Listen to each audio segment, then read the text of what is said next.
మరి అసలు ఎందుకు ఇట్లా ఎందుకు రాసావు అసలు నువ్వు? ఎంత కొంచెం రాసావేంటి? చదవట్లేదా? మరి నీకు ఏ క్వశ్చన్ వస్తాయో కూడా చెబుతారు కదా, ఇవి ఇంపార్టెంట్ అని చెబుతారు కదా. చాలా ఇంపార్టెంట్, ఇది చాలా ఇంపార్టెంట్ అని అంటారు కదా. అవి చదువుకున్న పాస్ అవుతారు కదా. ఏం చేస్తున్నారు ఫీజులు కట్టి? కౌన్సిలింగ్ ఎట్లా వస్తుంది ఇద్దరు? మరి కౌన్సిలింగ్ అంటే ర్యాంకులు ఏదో చదివితేనే వస్తాయి. మరి ఎట్లా వచ్చినాయి మీకు ర్యాంకులు? ఈ చూస్తుంటే నాకు అర్థం కావట్లా. జనరల్గా రాసిన వచ్చాయి కదా అబ్బాయి. సరే, ప్రస్తుతానికి వెళ్ళండి. ఐడి కార్డులు ఇక్కడ పెట్టండి. ఐడి కార్డు పెట్టేసి వెళ్ళండి.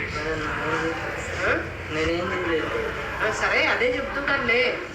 నువ్వేం చేయకపోతే నిన్ను ఏం అనంగా ఇప్పుడేమి నిన్నేమి ఊరు తీసేసేసాడంత పెద్ద తప్పులేం కాదు. అర్థమైందా? మీరు చెయ్యలే అది పెట్టు. నిన్నే కాలేజీ నుంచి పంపించేయను. నీకేం ఊరేసే పనిష్మెంట్ ఇవ్వను. అర్థమైందా? అర్థమైందా? అంత పెద్ద పెద్ద పనిష్మెంట్ ఇచ్చే పనేం కాదు. పెట్టి మళ్ళీ పిలుస్తామండి. ఐడి కార్డింగ్ నేను ఇస్తాను క్లాస్కి వెళ్ళడానికి. పెట్టు అయ్యి.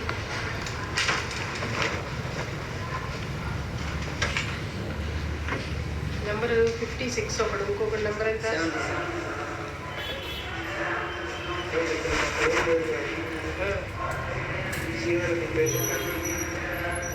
సిఆర్ అసలు ఎట్లా చెప్పాడు తెలిసి తెలియకుండా?